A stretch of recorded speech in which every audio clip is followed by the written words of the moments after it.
పాపాలు చేసి దేవాలయాలు ధ్వంసం చేసి మహిళలు అపహరించి గోవులు చంపిన వాడికి నిజాం నవాబ్ రాముడు కనపడతాడా? సినిమా కోసం హద్దు ఉండాలి కొద్దిగా. ఇది చరిత్రలో వాస్తవమైనటువంటిది, లైబ్రరీలో ఉన్నది, యథార్థమైన ఘట్టం.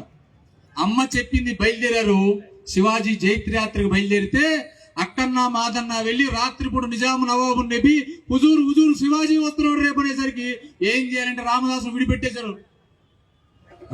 రామదాసును విడిచిపెట్టేశారు. చిన్నగా వెంటనే మళ్ళీ శివాజీ వస్తున్నాడు. కానీ ఈ రోజు నిజాంలోని గోల్కొండ కోట ముందల ఉన్నటువంటి కనకదుర్గమ్మ వారి గుడి కట్టించారు. గోల్కొండ కోట ముందు ఉన్నటువంటి అమ్మవారి గుడి బోనాలు జరుపుతున్నారు. సరా అది సాక్షాత్తు శివాజీ గోల్కొండ కోసం వస్తున్నాడు కాబట్టి, నిజాం నవాబుని కలవడం కోసం వస్తున్నాడు కాబట్టి, శివాజీని ప్రసన్నం చేసుకోవాలి కాబట్టి, శివాజీ తలుసుకుంటే గోల్కొండ కోట దిబ్బైపోతున్న భయంతో నిజాం నవాబు ఆ రోజు అమ్మవారి గుడి కట్టించాడు. ఈ రోజు కూడా మనం వెళ్తే అక్కడ చూడొచ్చు. చూసిన తర్వాత మనం అక్కడ బోనాలు జరుగుతున్నాయి.